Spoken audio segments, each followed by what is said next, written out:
역사 대중화와 올바른 역사 교육을 위해 열심히 뛰고 있는 한국사 전문 강사 강재민 인사드리도록 하겠습니다.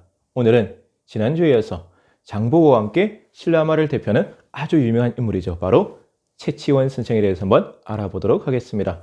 최치원 선생 하면 너무나도 유명해서 아마 모르시는 분이 없는 걸로 알고 있는데요. 오늘은 우리가 잘 몰랐던 이 최치원 선생의 숨겨진 이야기를 한번 따라가 보도록 하겠습니다. 먼저 최치원 선생 하면 가장 먼저 떠오르는 이미지, 핵심 키워드가 있죠. 육두품 출신의 지식인, 그 다음에 대당유학파 출신의 지식인, 그리고 신라말을 대표하는 최고의 천재 지식인, 이런 이미지가 떠오르게 됩니다. 근데 최치원 선생 하면 가장 중요한 핵심 키워드가 바로 육두품 출신의 지식인이라는 겁니다. 육두품 출신 지식인. 우리가 저번에 신라 사회를 뭐라고 했죠? 골품제로 대표되는 굉장히 엄격하고 보수적인 신분제 사회였다고 제가 말씀드렸습니다. 여기서 다시 한번 이 골품제 제도를 한번 정리해 보도록 하겠습니다.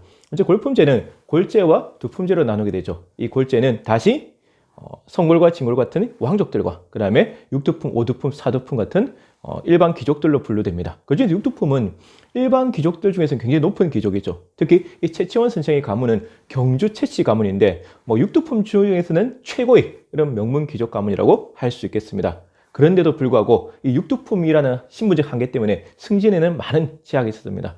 제가 저번에 이 신라의 관등을 1관등부터 17관등이다 이렇게 말씀드렸는데 그 중에서 진골만이 1관등과 5관등까지를 독점할 수 있고 육두품 출신 지식인들은 아무리 똑똑하고 특히 최치원 선생처럼 아무리 유능하고 재능이 있어도 6관등 이상은 올라갈 수가 없어요. 그러니까 요즘으로 치자면 차관이 올라갈 수 있는 승진의 최대 한계다. 그러니까 최치원 선생 같은 경우는 아무리 재주가 뛰어나도 장관은 될 수 없다는 겁니다. 이러한 신분적 태생적 한계 때문에 최치원 선생이 당나라의 조기 유학을 결심하게 되는 것이죠.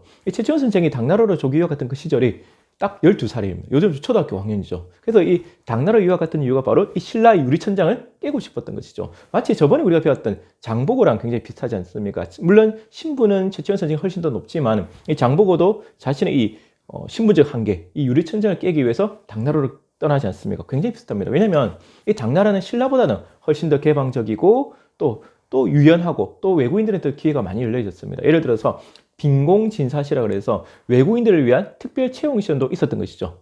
그래서 이제 최치원 선생이 당나라로 조기 유학을 가게 되는데 또 하나의 이유가 있습니다. 뭐냐면 그 당시 신라의 정치적 상황과 이제 연관되는데요.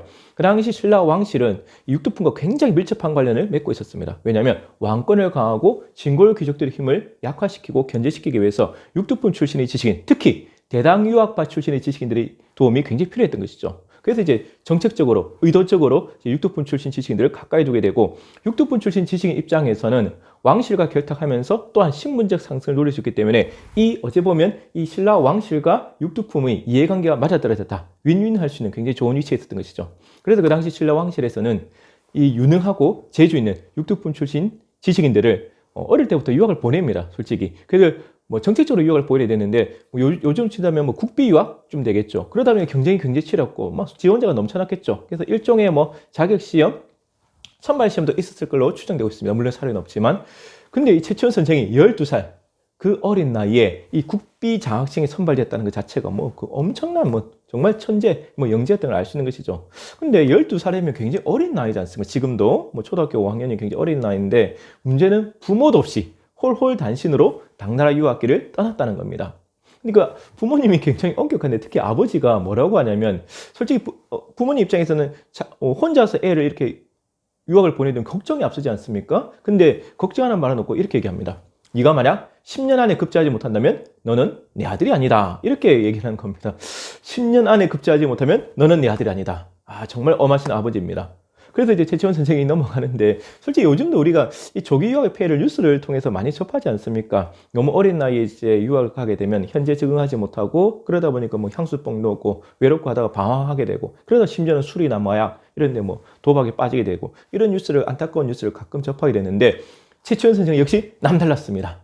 그런 유혹에 전혀 빠지지 않고 방황도 하지 않고 열심히 공부만 하게 되는 거예요. 그래서 본인 스스로 뭐라고 하냐면 이렇게 얘기합니다. 졸음이 올 때마다 부모님 생각을 하면서 열심히 공부했다. 정말 효자죠. 더 기억에 남는 말이 뭐냐면 바로 인백기천입니다. 인백기천. 남이 100을 할 때 나는 1000을 한다. 보통이 아니죠. 남이 100을 할 때 나는 1000을 한다. 정말 대단한 정신 같아요. 그래서 이렇게 열심히 해서 결국 당나라에 유학 간 지 6년 만에 18세의 어린 나이에 그 빈공진사시에 장원급제, 즉 수석 합격이 됩니다. 아까 아버지가 뭐라고 했습니까? 10년 안에 합격하지 못하면 너는 내 아들이 아니다 했는데 10년이 아니라 6년 만에 18살은 고등학교 2학년이죠. 18살 때 당나라 빈공진사시에 수석 합격했다. 정말 천재 중에 천재다. 그래서 정말 천재 지식인 최치원 선생 맞습니다. 근데 이 최치원 선생이 문장력도 글솜씨도 굉장히 뛰어났습니다. 최치원 선생이 지었다고 알려지는 시 한 10,000편 정도, 만수 정도 되는데 여러 가지 일화가 있습니다. 그 뛰어난 문장력과 관련돼서 또 하나의 대표적인 예를 하나 제가 일화를 말씀드린다면 중국 강남 강소성에 가면 아버지의 강요에 못 이겨서 소금장수, 차장수와 억지로 결혼했던 그 자매가 이제 자살하게 되거든요. 그 무덤이 있어요. 근데 이 무덤 있거든요. 근데 이 무덤과 관련된 일화가 뭐냐면 이제 최치원 선생이 그 자매의 무덤, 억울하게 자살한 그 자매의 무덤 옆에 초연관이라는 이제 숙소에서 묵게 되는데 그 자매의 원혼이 찾아왔다는 겁니다. 근데 그 찾아온 원혼을 갖다가 최치원 선생이 뛰어난 시로서 위로해주고 그 원한을 풀어줬다. 이런 얘기가 전해집니다. 대단하지 않습니까? 억울하게 죽은 자매의 원혼을 시로서 풀어준 최치원 선생. 이 말은 뭐냐면 귀신도 감동할 만큼 최치원 선생의 신필의 경지에 있었다. 그만큼 문장이 뛰어났다. 이런 얘기가 이제 중국에 전해질 정도고 더 유명한 일화가 있죠. 바로 격황소서입니다. 여러분 한 번쯤은 들어보셨죠? 격황소서. 황소에게 항복을 권유하는 이런 경문이라 할 수 있는데요. 무슨 말이냐면 그 당시 당나라가 상황이 굉장히 좋지 못했어요. 정치, 경제, 사회적으로 굉장히 혼란스럽다 보니까 지방에서 많은 반란이 일어나게 되고 그 중에서 가장 유명한 반란이 바로 이 황소의 난이었습니다. 황소의 난은 동물 황소가 아니고 사람 이름이 황소인데 황소와 일으켰던 대표적인 농민 반란이거든요. 이 황소의 난을 진압하는 토벌군 최고 사령관이 바로 고변이고 그 고변의 부하로 이제 최치원 선생이 따라갔던 것이죠. 그러면서 이제 황소에게 항복을 권유하는 이런 경문을 쳤는데 그 문장이 얼마나 명문장이었으면 그 경문을 읽어본 황소가 침대에서 굴러떨어졌을 정도로 굉장히 명문장이었다.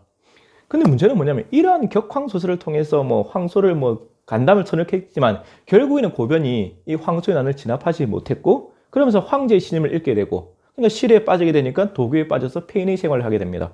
그러니까 최치원 선생의 절망과 고민도 깊어지는 것이죠. 왜냐하면 아까 제가 말씀드린 최치원 선생이 천재지식이잖아요. 빈공진사시에 장원급제했어요. 그렇지 않습니까? 그런데도 불구하고 당내에도 일종의 유리천장이 있었어요.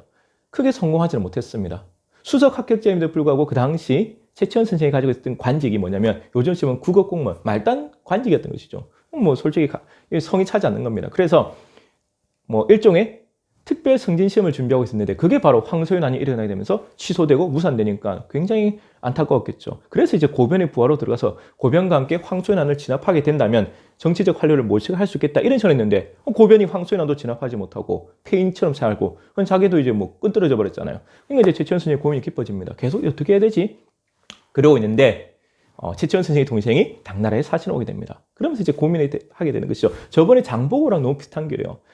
계속 당나라에서 자기의 꿈을 쫓아갈 것인지 아니면 내가 살아가는 조국 신라로 돌아가서 신라에서 한번 꿈을 펼쳐볼 것인지 고민이 되는 겁니다. 결국 최치원 선생의 선택은 고국인 신라로 돌아온 것이죠.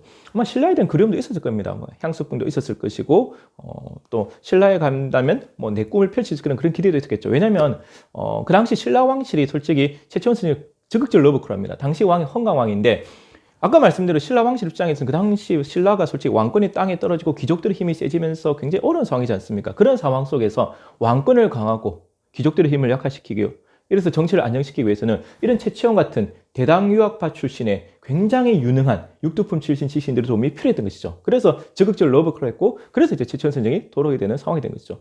돌아올 때 나이가 29입니다. 아까 제가 말씀드렸죠. 최치원 선생이 유학 갔을 때가 12살. 그러니까 17년 만인 29살의 젊은 나이에 귀국하게 되면서 최치원 선생은 자기가 살아온 고국 신라에서 제2의 인생 2막을 펼쳐가게 됩니다. 그 이야기도 여러분 기대해 주시고요. 저는 이 최치원 선생의 얘기를 보면서 많은 교훈을 얻게 됩니다. 아까 말씀드렸죠. 졸음이 올 때마다 부모님을 생각하면서 열심히 공부를 했다. 그 만리 타국에서 12살의 어린 소년이 부모님 생각하면서 열심히 공부했다. 배울 점이 많죠. 근데 더 기억에 남는 것은 평생 잊을 수 없는 명언입니다. 바로 임백기천이죠. 남이 백을 할 때 내가 천을 한다. 그러한 정신 정말 본받아야 되지 않을까.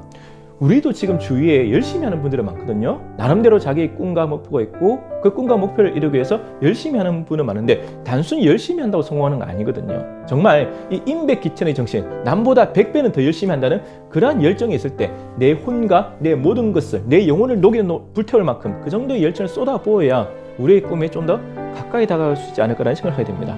뭐 저도 꿈이 있고 여러분도 마찬가지입니다. 저희 꿈 같은 경우는 한국사 대중화와 올바른 역사교육, 그걸 통해서 많은 분들한테 올바른 역사를 알려서 또 이 세상을 아름답고 또 행복하게 살게 하도록 하는 게 제 꿈이지 않습니까? 그 꿈을 위해서 저도 이 최치원 선생처럼 임백기천의 정신으로 최선을 다하겠다는 다짐을 하면서 오늘 강의를 마치도록 하겠습니다.